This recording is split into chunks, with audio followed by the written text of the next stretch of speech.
Assalamualaikum warahmatullahi wabarakatuh.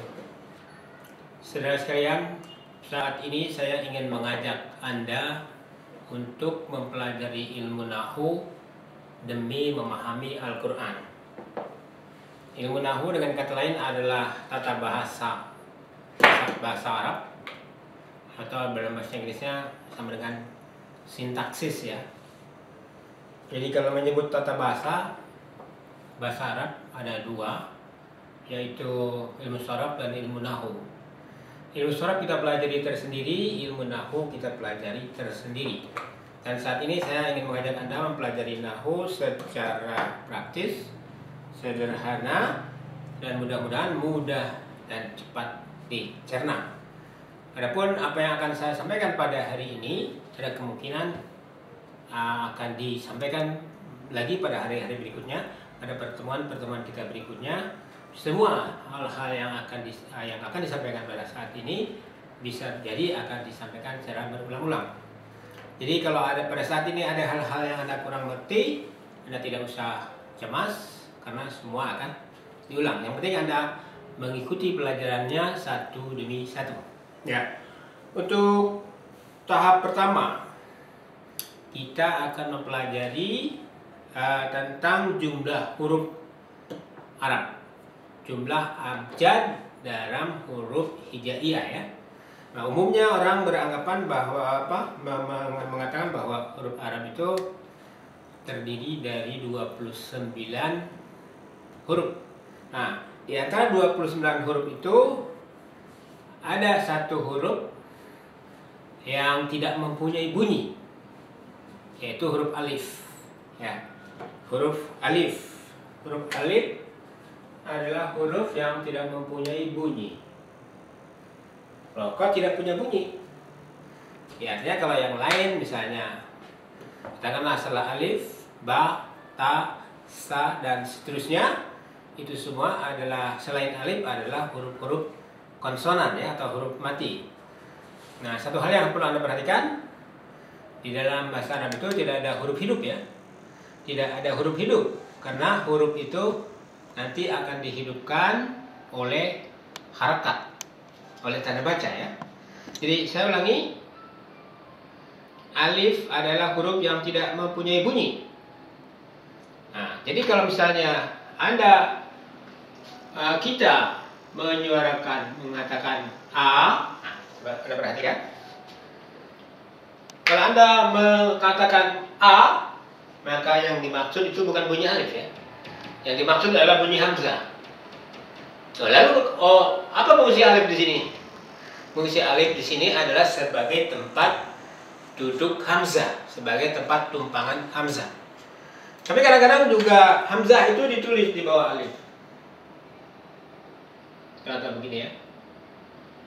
Nah, misalnya ini A, ini I.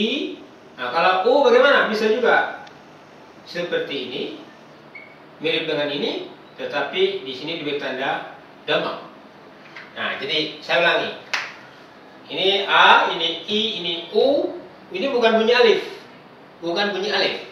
A, I, U itu bukan bunyi alif, tetapi bunyi hamzah. Yang hamzah itu diletakkan di atas atau juga bisa di bawah alif. Jadi dengan kata lain, alif di sini hanya berfungsi sebagai pembantu untuk hadirnya hamzah ya. Itu yang pertama. Nah, kemudian kita bertanya, kalau begitu fungsi alif selain tempat hamzah itu apa? Nah, alif selain sebagai tempat kedudukan hamzah, alif juga bisa menjadi tanda pemanjang ya, pemanjang bacaan. Misalnya begini. Nah, ba. Jadi kalau saya tulis begini, misalnya Anda hanya membaca ba, tapi kalau ba ini ditambah dengan alif maka menjadi ba ya, ba. Ini saya hanya satu ketukan, ba misalnya ini ba ya. Jadi begitu, dengan demikian jelas alif fungsinya di sini sebagai pemanjang bacaan ya. Tuh. Kemudian selain alif yang berfungsi sebagai pemanjang bacaan itu ada lagi dua huruf yang lain, yaitu waw dan ya. Ya misalnya ini ba ya. Bagaimana kalau bi? Nah, maka B, kalau B adalah seperti ini. Ba ditambah dengan ya, P. Nah, sebetulnya di sini ada sukun. Tapi sukun ini kadang-kadang tidak perlu ditulis. B. Bagaimana kalau bu? Nah, kalau bu, nah begini. Jadi dengan demikian Anda bisa memahami ya, ada 3 huruf yang berfungsi sebagai pemanjang bacaan, yaitu alif, waw, dan ya. Jadi sangat tergantung pada bunyinya. Kalau bunyinya a, ba, pemanjangnya alif. Kalau bunyinya i, di, pemanjangnya ya. Kalau bunyinya u, bu, maka pemanjangnya adalah waw. Ya, itu yang pertama. Kemudian nanti kalau Anda mempelajari ilmu sharaf, ketiga huruf ini yang berfungsi sebagai pemanjang ini, alif, waw, dan ya ini, dalam ilmu sharaf nanti kita akan mempelajari 3 huruf ini, alif, waw, dan ya, sebagai apa? Sebagai huruf ilat. Ya. Jadi nanti kalau kita mempelajari ilmu sharaf, nanti akan dibuatkan sendiri paket pelajarannya. 3 huruf ini, alif, waw, dan ya, disebut sebagai huruf ilat ya. Dan huruf ilat ini dalam konteks pembentukan kata itu ketiganya bisa saling menggantikan. Misalnya kita temukan, kalau kita menemukan kata bil kata kerja ini misalnya ya, kala. Nah, kala ini nanti ini kita perhatikan di sini ada alif ya. Kalau kala ini nanti kita carikan, kita temukan masdarnya, kata bendanya, maka kala ini bisa menjadi kaulan ya. Kaulan. Jadi ini kata kerja, ini masdar, kata benda. Kemudian kalau kata kerja ini dipasifkan, ya di sini kita lihat pada kata kerja fil madi ya, kata kerja masa lalu yang aktif. Sini kita temukan di huruf tengahnya alif. Kemudian di sini pada kata bendanya kita temukan huruf tengahnya adalah waw. Kemudian kalau misalnya kita cari bentuk fasif dari kola ini, maka yang muncul adalah apa? Huruf iya ya. Jadi bacaannya apa nih? Kila ya. Nah, jadi ini yang tadi saya maksud, bahwa di dalam ilmu sharaf ada 3 huruf yang dikenal sebagai huruf ilat atau huruf penyakit. Yang pertama huruf waw, yang kedua huruf alif, yang pertama huruf alif, yang kedua huruf waw, ketiga huruf ya. Nah, jadi dalam konteks pembentukan kata ini bisa saling menggantikan. Yang saya maksud dengan menggantikan itu ketika kita mengusut satu kata yang ketika variasinya itu bermacam-macam, maka kita lihat dalam kata kerja aktif yang muncul adalah alif, dalam kata benda yang muncul adalah waw, kemudian dalam kata kerja pasif yang muncul adalah ya. Itu ya. Itu nanti akan kita pelajari secara usul dalam pengkajian ilmu sharaf.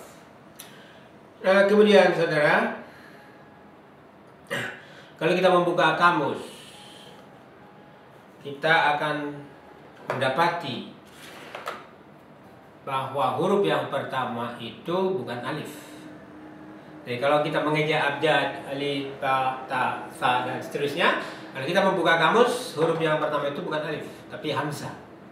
Hamzah ya. Jadi di dalam kamus huruf pertama itu adalah hamzah. Jadi kembali saya ingatkan, huruf alif adalah huruf yang tidak mempunyai bunyi. Jadi alif itu tidak bisa berbunyi u, a, i, u, a, i, u ya. Yang berbunyi a, i, u itu adalah hamzah.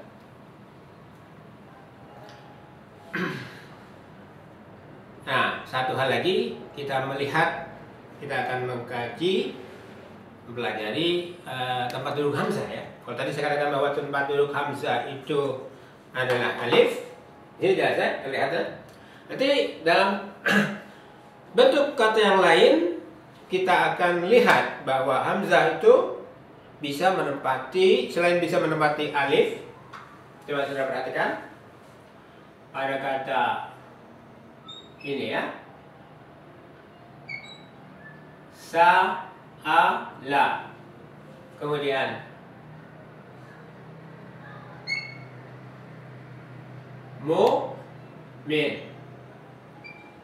mu'minun, kemudian syai'un.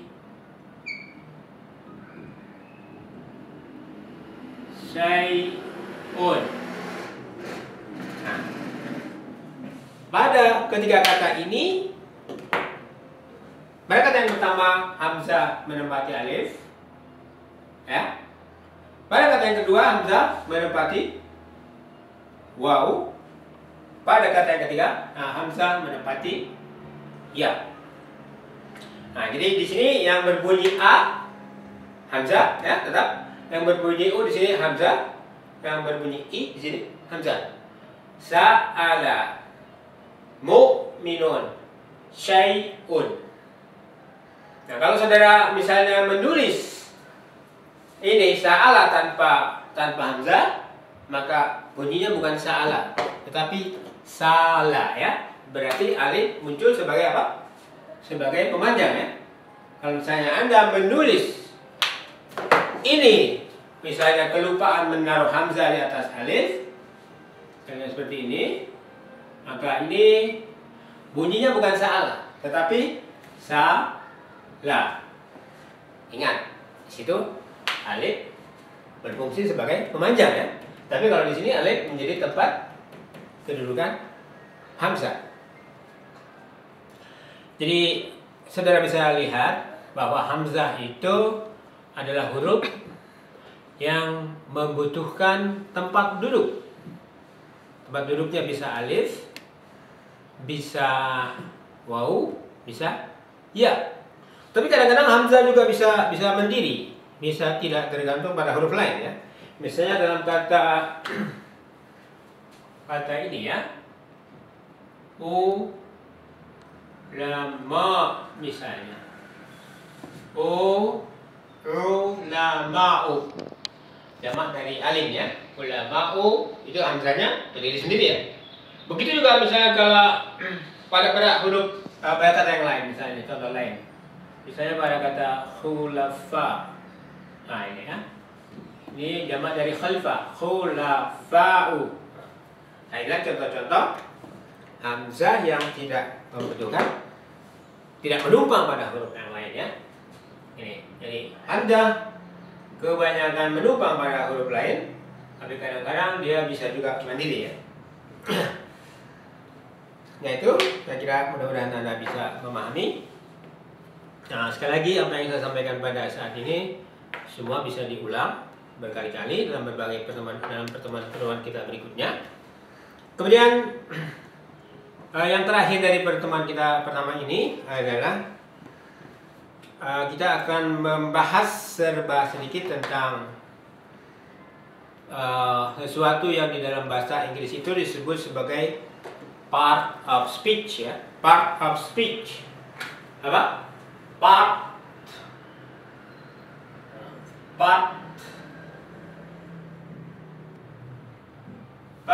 of speech. Apa part of speech bahasa kitanya? Bahasa Indonesia, ya. Part of speech. Part of speech itu bentuk-bentuk kata, ya. Berbagai jenis kata. Nah, kalau dalam bahasa Inggris part of speech itu ada 8. Saya ulangi. Kalau dalam bahasa Inggris part of speech itu ada 8. Barangkali bahasa Indonesia juga sama, ada 8 jenis kata itu. Karena bahasa Indonesia itu menyuntek tata bahasa Indonesia, nyontek tata bahasa Inggris, ya. Nah, di dalam bahasa Arab part of speech itu, kalau dalam bahasa Inggris ada 8, ya, part of speech ini ada 8 macam. Kalau dalam bahasa Arab cuma ada 3, ya. Katakanlah misalnya dalam bahasa Inggris, part of speech itu terdiri dari noun, pronoun, verb, adverb, adjective, preposition, conjunction, interjection. Nah, tetapi dalam bahasa Arab, part of speech itu hanya 3. Itu apa? Yang pertama itu ismun. Yang kedua itu adalah fi'lun.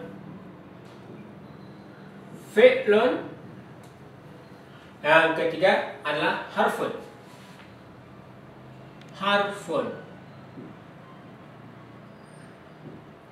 Harfun ya.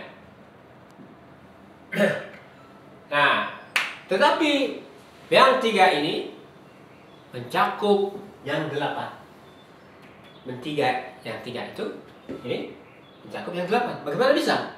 Nah, karena ismun itu mencakup kata benda, mencakup kata ganti, mencakup kata sifat, mencakup kata seru. Ya. Jadi otomatis bisa kita pahami bahwa di dalam isim ini tercakup berbagai bentuk kata di dalam tata bahasa Inggris atau tata bahasa Indonesia. Karena itu tidak aneh bila di dalam tata bahasa Arab dalam ilmu nahwu part of speech itu cuma terdiri dari 3, bukan 8 ya. Dan sekalian, saya kira untuk pertemuan pertama ini saya cukupkan sekian dulu. Terima kasih atas perhatiannya. Wabillahi taufiq wal hidayah. Wassalamualaikum warahmatullahi wabarakatuh.